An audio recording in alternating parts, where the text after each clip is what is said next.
ঈশা বলল, ভাইয়া তোর কি হয়েছে? আমি বললাম, কি না হয়েছে বল, এত বেলা হয়ে গেল, আমাকে আরো আগে ডাকবি না? ঈশা বলল, সেই কখন থেকে তোকে ডাকতেছি, তোর তো খোঁজ খবর নাই, তো আমি কি করব বল?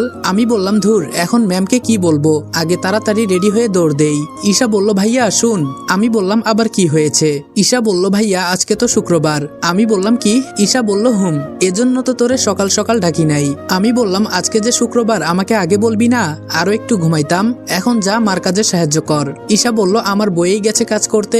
আমি বললাম, কাজ করবি না? যখন জামাই পিঠে দুইটা দিবে তখন বুঝবি আমার কথার দাম। ঈশা বলল, আমি বিয়ে বসলে তো কাজ করব? আমি বললাম, ও মা, আমার পাগলি বোন বলে কি? আচ্ছা যা, মার কাজে সাহায্য করতে হবে না, তুই গিয়ে পড়। ঈশা বলল, আমি মারিয়াকে একটা কল দিলাম। মারিয়া বলল, কি রে, এত সকাল সকাল কল দিলি যে, কেউ কি মারা গেছে? আমি বললাম, মরেছে তো।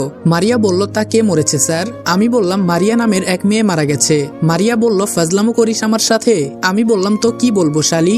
মারিয়া বলল, আমার সাথে তুই রাগ দেখাস শালা? আমি বললাম, তো কি করব, আজকে যে শুক্রবার, এইটা কালকে বলবি না? মারিয়া বলল, দেখ, এই বিষয়টা আমারও মনে নেই। আমি বললাম, আজকে তো সবকিছুই বন্ধ, নাকি তুই গিয়েছিস? মারিয়া বলল, না, শুক্রবারে আমার বন্ধ।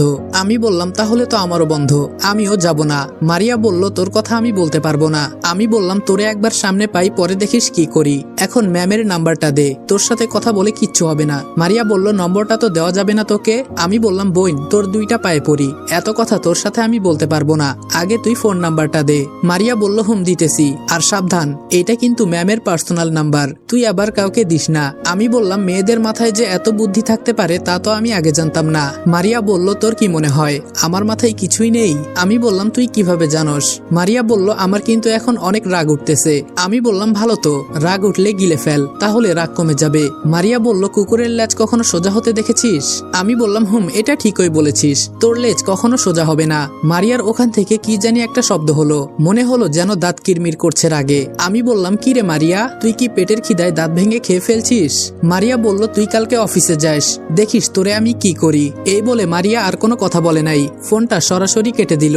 একটু পর মারিয়া মেসেজ করে ম্যামের ফোন নাম্বারটা দিয়ে দিল।